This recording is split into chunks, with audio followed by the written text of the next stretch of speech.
성경 말씀 에베소서 5장 20절 말씀부터 24절 말씀까지 같이 봉독하도록 하십시다. 범사에 우리 주 예수 그리스도의 이름으로 항상 아버지 하나님께 감사하며 그리스도를 경외함으로 피차 복종하라. 아내들이여 자기 남편에게 복종하기를 주께 하듯 하라. 이는 남편이 아내의 머리됨이 그리스도께서 교회의 머리됨과 같음이니 그가 친히 몸의 구주시니라. 그러나 교회가 그리스도에게 하듯 아내들도 범사에 그 남편에게 복종할지니라. 아멘. 우리 그동안 이 에베소서 5장에 있는 이 말씀들이 우리가 하나님의 백성이 되고 난 뒤에 우리의 삶의 모습이 어떠해야 되는가 하는 것 구체적으로 우리 교훈하시는 말씀이었습니다. 그 말씀들 한마디로 이야기를 하면 하나님과 우리와의 관계에서 우리가 하나님께 어떤 태도를 보이고 또 어떻게 행동해야 하는가 하는 것을 구체적으로 말씀을 하신 거죠. 근데 오늘 여기 이제 20절에 항상 하나님께 감사하라라고 하셔서 하나님과 우리의 관계에 늘 감사로 관계가 이어져야 된다라는 걸 말씀을 하시고 결론을 내리셨고, 이제 21절에 그리스도를 경외함으로 피차 복종하라. 이제 21절부터는 대인관계, 우리 성도들의 대인관계, 또 교회 안에서의 우리의 관계가 어떤 관계가 되어져야 하고 또 어떻게 행동하고 대해야 하는가 하는 것을 교훈을 하시는 말씀입니다. 성도들의 관계, 우리 성도들의 관계, 그 다음에 아내와 남편, 그 다음에 자녀들, 이런 관계들을 한마디로 지금 말씀하신 게 뭐냐 하면 피차 복종하라라고 말씀을 하십니다. 피차 복종하라. 근데 그 피차 복종하라는 그 말씀의 의미가 상하관계나 종속적인 또는 힘에 의한 그런 복종이 아니고 무엇으로? 그리스도를 경외함으로 피차 복종하라 라고 말씀을 하셨습니다.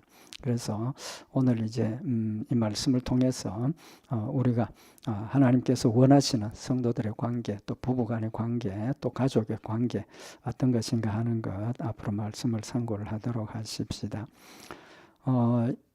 결론부터 먼저 말씀을 드리면 여기 서로 피차 복종하라 하는 것, 또 부부간의 관계는 뭐라고 그랬습니까? 너무 잘 알고 있죠. 우리 다. 아내는 뭐에게? 남편에게 뭐하라고 그랬습니까? 복종하라라고 그랬고, 또 남편은 아내를 뭐하라 그랬습니까? 사랑하라 그랬습니다. 그죠? 사랑하라. 그래서 이 모든 관계들이 근본적인 그 의미가 뭐냐 하면 그리스도를 경외하면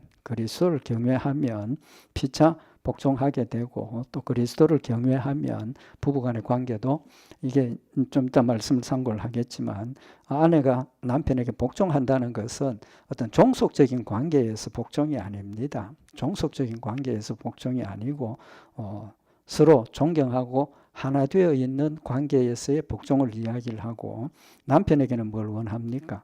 종속적인 관계에서 복종을 요구하는 게 아니고 하나님의 사랑으로, 하나님께서 교회를 사랑하신 그 사랑, 희생적이고 절대적인 그 사랑으로 아내를 사랑하라라고 말씀을 하고 계시는 겁니다. 그래서 그 근본 관계의 근본이 뭐냐 하면 그리스도를 경외하는 것, 믿음으로 우리가 하나님 안에 세워지면 서로 존경하고 복종하는 이제 그런 관계가 된다라는 사실을 말씀을 하시고, 이 복종이라는 단어는 처음에 말씀드린 것처럼 종속적인 관계의 복종 절대 아닙니다. 절대 아닙니다.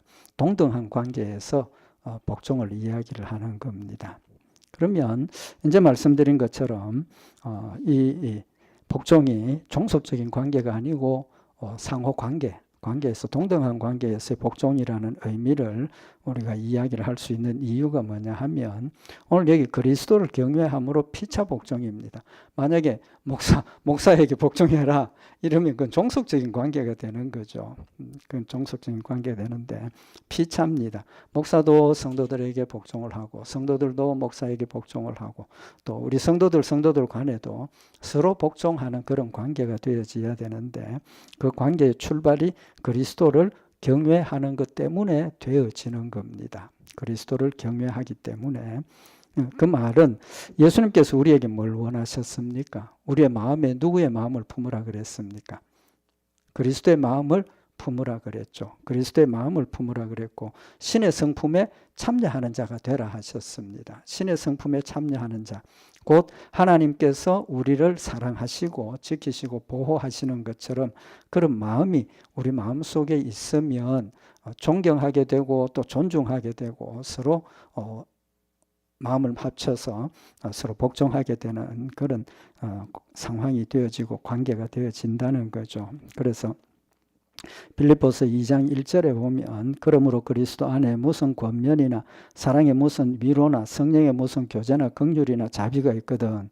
여기 위로, 교제, 긍휼, 자비 이 모든 것들이 우리 대인관계에서 핵심적으로 이루어지는 필요한 그런 열매들이죠. 그런 관계에서 생겨지는 그런 모든 행동들이 마음을 같이하여 같은 사랑을 가지고 뜻을 합하며 한 마음을 품어 모든 것들을 마음을 같이하고 같은 사랑을 가지고 뜻을 합하고 한 마음을 품으라는 겁니다. 한 마음이 될 수 있는 이유가 뭡니까? 우리가 하나님 뜻 안에 있고 하나님의 뜻대로 우리가 행해야 된다라는 같은 목적과 같은 뜻을 가졌기 때문에 하나님의 뜻이 나한테 주신 뜻하고 우리 성도들 각각에게 주신 뜻하고 다릅니까?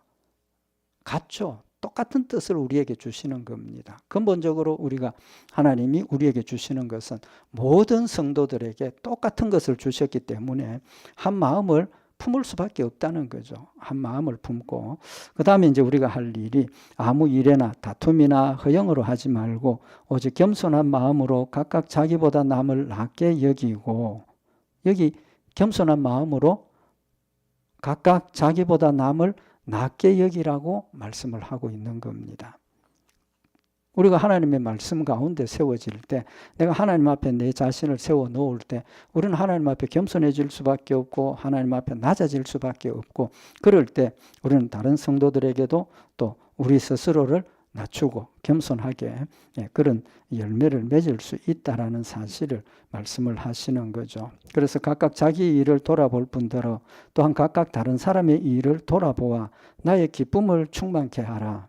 자기 일을 돌아보라는 거예요. 이 돌아본다는 것은 자기 모습을 살펴보고 또 하나님 앞에 세우고 또 협력하고 돕는 그런 이제 포괄적인 의미를 가지고 있는 거죠.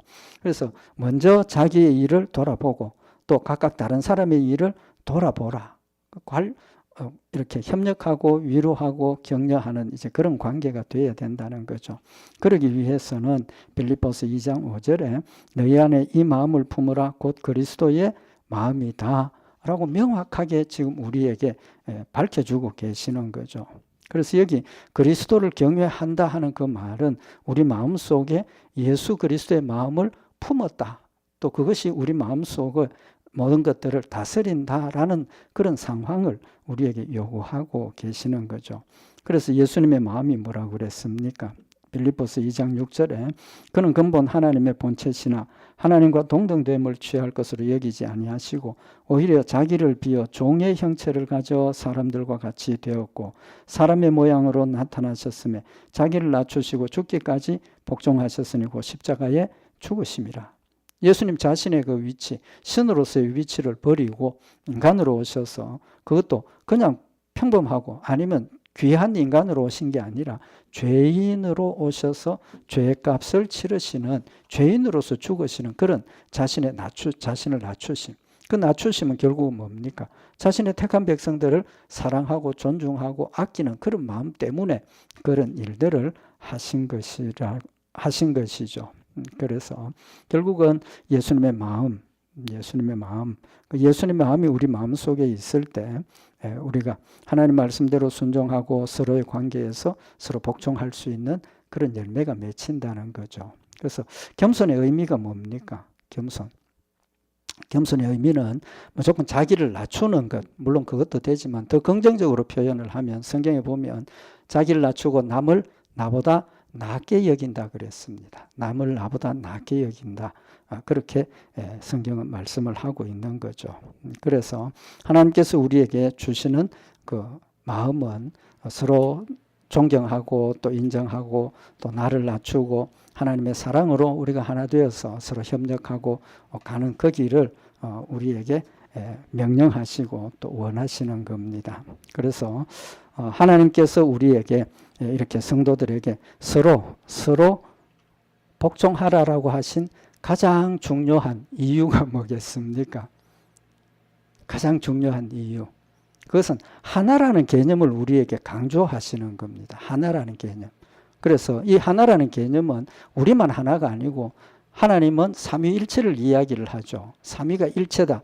하나님, 예수님, 성령님이 각각의 위 독립된 어떤 존재로 계시지만 하나라는 겁니다. 완벽한 하나라는 겁니다. 거기에 하나라는 개념이 중요하다는 거죠. 그래서 하나님, 예수님, 성령님이 독립된 사역을 하시고 또 각각 다른 사역의 내용을 가지시지만 한 분으로서 하나로서의 역할을 감당하셔서 그 모든 일들을 완벽하게 해결하고 다스리고 지키시고 보호하시는 그런 열매를 맺으신다는 거죠. 하나됨의 열매를 지금 우리 성도들에게 서로 피차 복종하라라고 하셔서 하나님의 하나됨을 우리도 같이 닮아가야 된다는 겁니다. 이제 좀 이따 말씀을 상고하겠지만 부부간의 관계에서도 핵심적인 게 뭐냐면 하나라는 개념입니다. 하나라는 개념.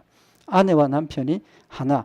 그래서 한 몸이라 분리된 사람이지만 남편과 아내가 분리되어 있지만 하나라는 개념을 말씀을 하시는 거죠. 그래서 성경은 우리에게 핵심적으로 강조하시는 게 뭐냐 하면 하나라는 개념을 핵심적으로 강조를 하시는 겁니다. 그래서 여기 피차 복종하라는 의미는 우리가 하나 된 것을 지켜가야 된다는 겁니다. 왜 그렇습니까? 하나님께서 우리 교회를 한 몸으로 하나로 세워주셨기 때문에 우리는 우리 힘으로 하나 되는 게 아닙니다.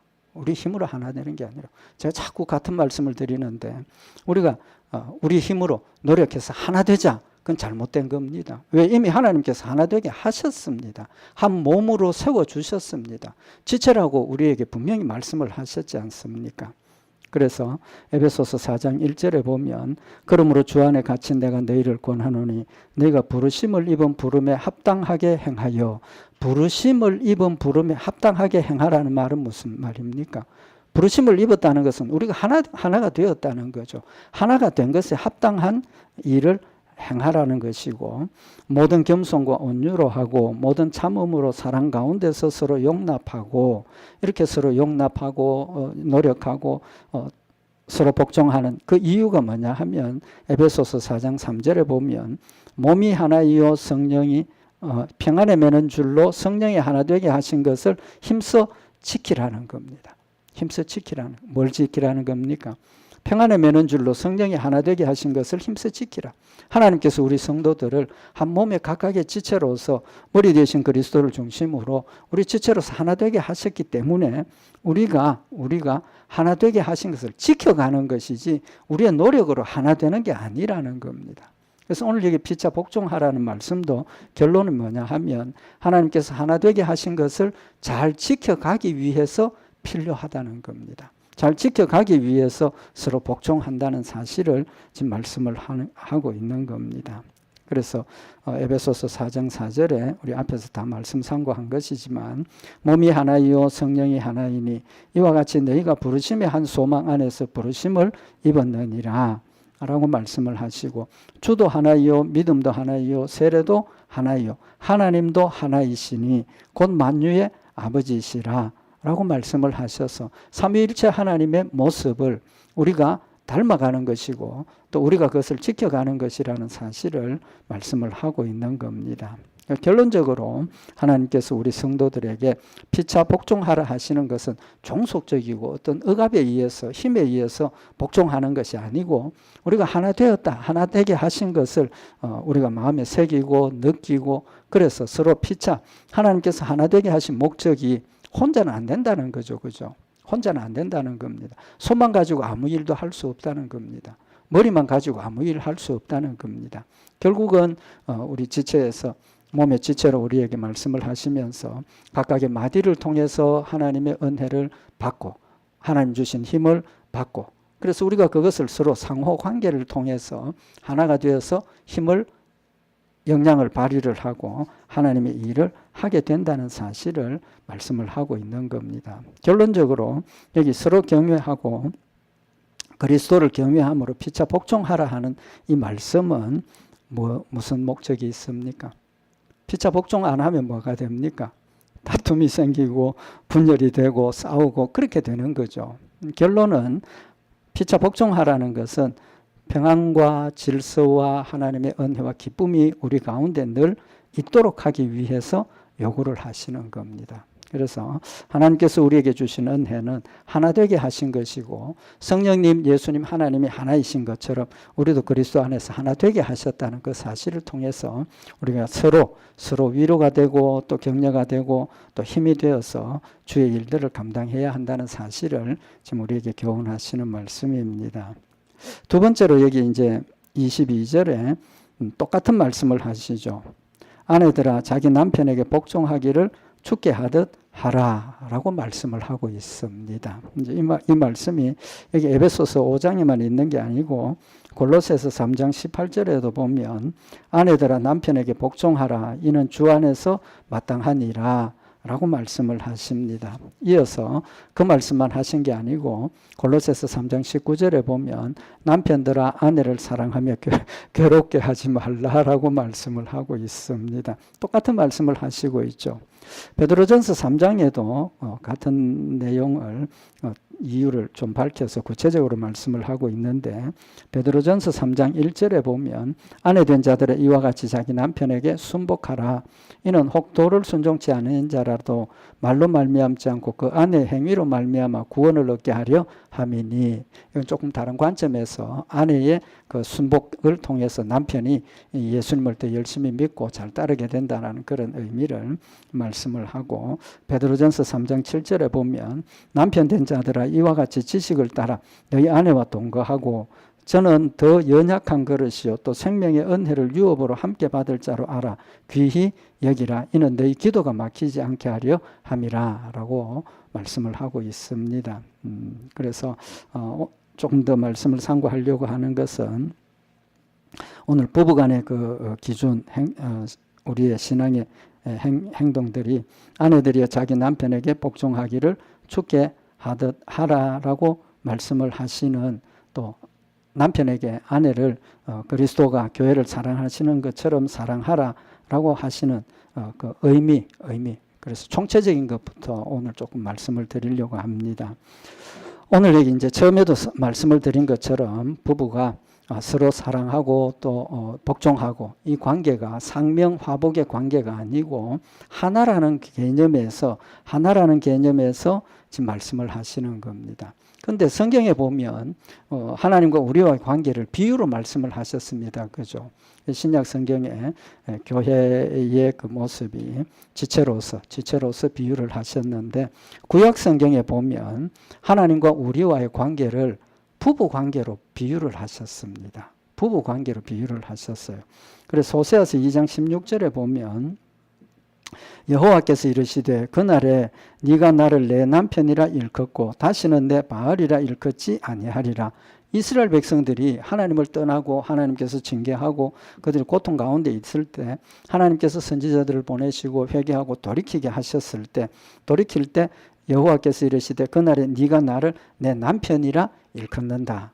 하나님 나의 남편이라는 겁니다. 그러니까 우리는 하나님의 뭡니까? 아내라는 거죠. 아내라는 겁니다.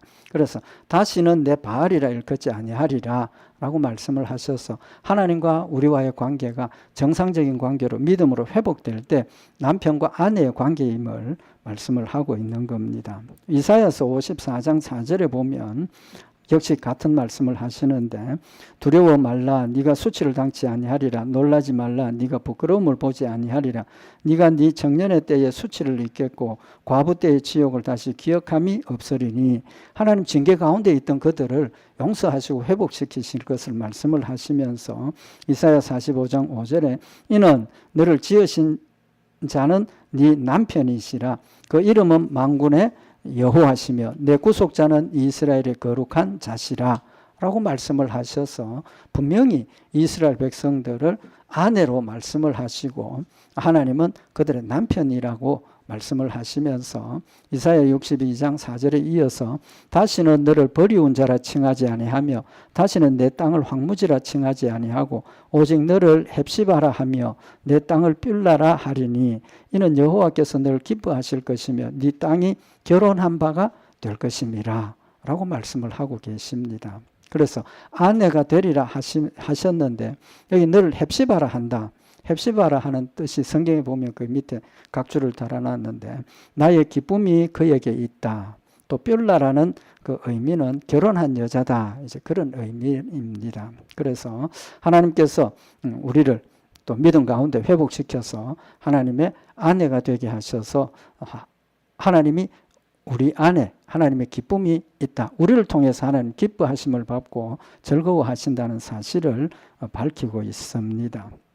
그래서 이제 이 에베소서에 있는 내용이 22절에서 24절까지는 아내에 대해서 설명을 하고 있고 25절에서 30절까지는 남편에 대해서 이야기를 하고 있고 31절에서 32절까지 공통적인 남편 아내 권면을 공통적으로 하고 있습니다. 상당히 많은 부분이지 않습니까? 그죠? 22절부터 32절까지 많은 부분을 남편과 아내의 관계에 대해서 지금 하나님께서 교훈하시고 설명하시는 이유가 이 부부간의 관계, 가정의 관계를 통해서 하나님과 우리와의 영적인 관계를 뭐 하시는 겁니까? 교훈하시는 겁니다. 교훈하시고 또 그것을 이론적으로만 우리에게 알리시는 게 아니라 실제적인 모습을 통해서 하나님이 나를 사랑하심이 어떤 모습이고 또 우리가 하나님을 사랑하고 섬기는 모습이 어떠해야 되는가 하는 것을 우리에게 교훈을 하고 계시는 겁니다. 그래서 앞에서 피차 복종하라 하셨던 그 복종의 의미가 아내가 남편에게 복종하는 이제 그런 같은 의미를 가지고 있는 겁니다. 그래서 빌립보서 2장 3절에 아까도 말씀드렸지만 아무 일에든지 다툼이나 허영으로 하지 말고 오직 겸손한 마음으로 각각 자기보다 남을 낮게 여기라 라고 말씀을 하셔서 부부관계도 우리가 남편들 아내에게 뭐라 그럽니까? 하나님이 남편에게 복종하라 했지 않느냐? 남편들이 그런 주장하는 게 이게 잘못된 겁니다. 그 의미가 뭐냐? 이제도 말씀드린 것처럼 하나님이 우리에게 요구하시는 복종의 요구가 무조건적인 복종이 아니지 않습니까? 믿음을 가지고 또 사랑으로 하나님을 섬기고 순종하는 그런 관계를 말씀을 하시는 영적인 의미가 있다는 거죠. 그래서 부부간의 관계에서 아내가 남편에게 복종한다는 것은 처음에 말씀드린 것처럼 상명하복의 관계가 아닙니다.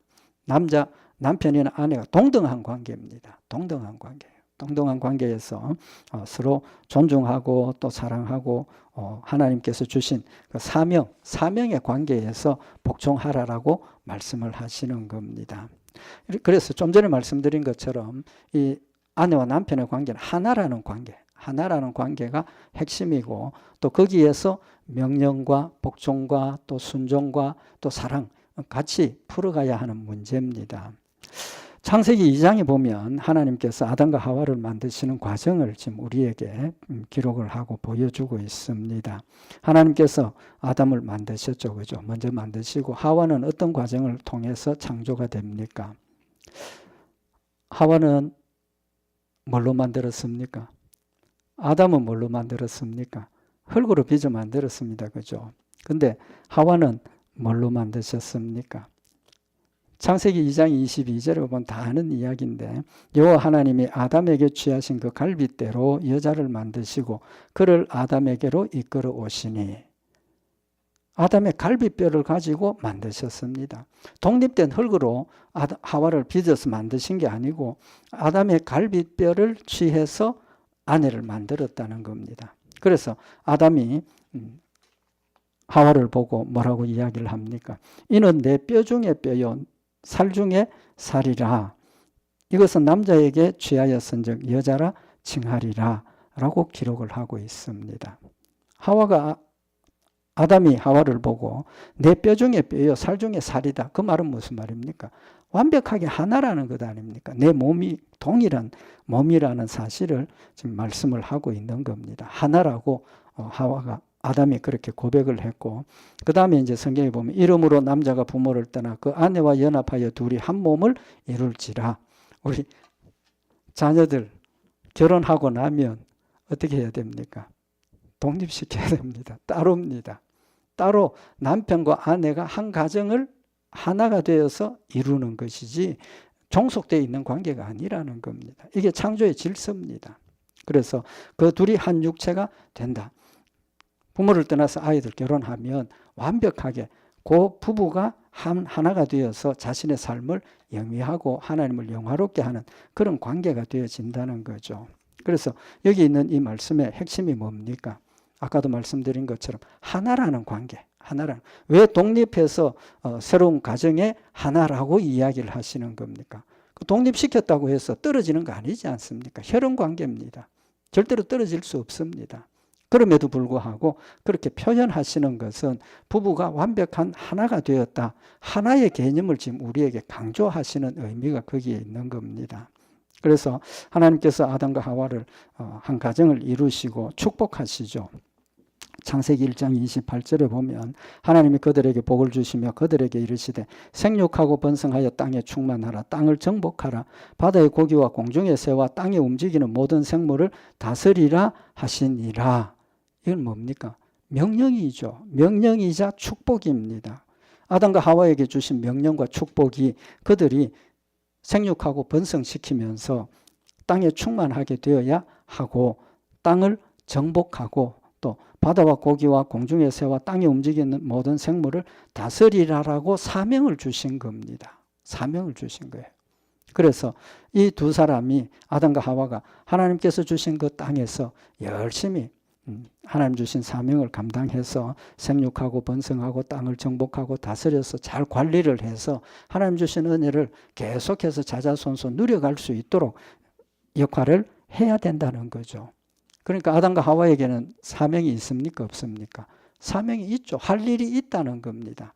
그 할 일을 하나님께서 두 사람에게 맡겨주신 거죠. 그러면 결국은 그 일을 감당하는 일이 누가 하는 겁니까? 부부가 같이 하는 거라는 거죠. 부부가 같이 하는 거라는 겁니다. 그래서 성경에 보면 하나님께서 하와를 만들어서 아내로 한 가정을 이루게 하신 이유를 성경에 기록을 하고 있지 않습니까? 창세기 2장 18절에 보면 여호와 하나님이 가라사대 사람의 독처하는 것이 좋지 못하니 내가 그를 위하여 돕는 배필을 지으리라. 하와를 지어주셔서 부부로 만들어주신 목적이 독처, 혼자 살지 말라는 겁니다. 혼자 살지 말고 함께 합쳐서 하나가 되어서 살으라는 겁니다. 그래서 하와를 뭐라고 표현을 했습니까? 그를 위하여 돕는 배필을 지으시리라. 그래서 아내는 남편을 뭐하는 사람? 돕는 사람, 배필로 하나님께서 세워주셨고, 그러니까 두 사람이 돕는 사람 또 주역이 되어서 하는 남편 두 사람이 같이 협력하고 힘을 합해서 하나님 맡겨주신 사명을 감당해 가야 된다는 거죠. 거기에 핵심이 하나라는 개념이라는 거죠. 그럼 그 하나라는 개념을 하나님과 우리와의 관계에서 보면 하나님이 나의 남편이고 나는 아내고 그런 관점에서 우리도 하나님과 하나가 되었고 하나님이 주신 사명, 세상에 빛이 되고 그리스도의 향기가 되고 하나님의 영광을 드러내는 일에 있어서 내 혼자가 아니라 남편 되시는 하나님께서 나에게 명령하시고 나는 하나님 말씀을 순종하고 또 이런 역사를 통해서 하나님께서 주신 사명을 감당해 가고 우리가 영적으로 그리스도의 모습을 닮아가고 성장하고 성숙해가는 과정이라는 사실을 지금 우리에게 교훈을 하고 있는 겁니다. 그래서 가정이라는 단위가 하나라는 개념을 명확하게 보여주시고 또 남편과 아내의 관계에서의 그런 모습을 통해서 하나님과 나와의 관계, 하나님과 성도들과의 관계를 우리에게 명확하게 지금 설명해 주시는 그런 의미가 있다고 저는 생각을 합니다. 그래서 우리가 이 가정의 어떤 이런 모습들이 부부 자존심 싸움이라든지 이런 상황이 되어지면 안 된다는 거죠. 그래서 하나님께서 우리에게 주신 하나 되게 하심의 의무를 우리가 명확하게 깨달아서 우리가 하나님과 나와의 관계도 이런 가정의 그런 모습들을 통해서 다시 한 번 더 우리가 확인을 하고 또 하나님과의 관계를 깨우치는 그런 장소가 되고 그런 시간이 되어야 된다는 사실을 말씀을 하고 있는 겁니다. 그래서 결국은 남편과 아내의 관계는 상명하복 관계가 아니고 동등한 하나님의 지체로서 우리에게 주셨고 또 서로가 사랑과 복종이라는 것은 서로 존중하면서 하나님께서 주신 사명을 리드하고 또 따라가고 또 그 일을 함께 이루어가는 그런 모습을 우리에게 주신 겁니다. 그래서 부부가 되는 그 순간부터 그 부부는 독립된 한 몸이 되는 겁니다. 하나가 된다는 것. 그 개념을 다시 한번 우리에게 우리 마음에 새기고 우리가 영적으로 하나님과 내가 하나가 되었고 또 우리가 하나 되게 교회도 한 몸의 지체로 세워주셨다는 똑같은 관계의 개념을 지금 이야기를 하시는 거죠. 그래서 우리가 이 땅에서 살아가면서 하나님을 섬기는 그 일이 혼자로서는 절대로 할 수 없는 일이라는 겁니다. 그래서 우리가 같은 성도들의 기도의 동지, 또 신앙의 동지, 신앙의 친구, 신앙의 후원자 이런 아름다운 성도들의 관계가 되어질 때 우리가 서로를 위해서 기도하고 또 어려움을 같이 위로하고 또 하나님 주신 일들을 감당함에 있어서 각자에게 맡겨주신 그런 달란트를 통해서 주의 일을 온전하게 성취해 갈 수 있다라는 사실 다시 한번 마음에 새기고 우리는 늘 영적으로 하나님과 내가 하나가 되었다. 나는 하나님의 아내다. 이제 그런 개념 다시 한번 마음에 새겨서 하나님께서 우리에게 주신 모든 일들을 그리스도의 사랑 안에서 믿음으로 우리가 감당을 하고 또 주의 뜻을 이루는 복된 역사들 있기를 바랍니다. 기도드리십시다. 사랑의 하나님 아버지, 하나님 우리를 사랑하셔서 우리가 하나님과 하나가 되게 하시고 하나님 하나 되게 하신 것을 성령님 우리 마음 가운데서 깨닫게 하시고 또 성령님 우리에게 하나님의 능력의 역사들을 더하여 주셔서 하나님의 일들을 감당하게 하심을 감사를 드립니다. 아울러 우리가 이 세상에서 하는 모든 일들이 성도들 각각의 지체가 되어서 하나님의 일들을 함께 동력하며 또 힘을 나누며 협력하여서 주의 뜻을 이루게 하셨음을 다시 한번 마음에 새기게 하시고 또 부부로 세워주신 것이 한 몸과 한 마음이 되어서 하나님의 일들을 감당하며 주의 뜻을 이루게 하셨음을 다시 한번 마음에 새겨서 서로 존중하고 서로 사랑하고 의지하며 힘을 합하여서 주의 뜻을 아름답게 이루어가는 복된 역사들 있도록 주님 축복하여 주시옵소서. 우리 주 예수 그리스도의 이름으로 기도드리옵나이다. 아멘.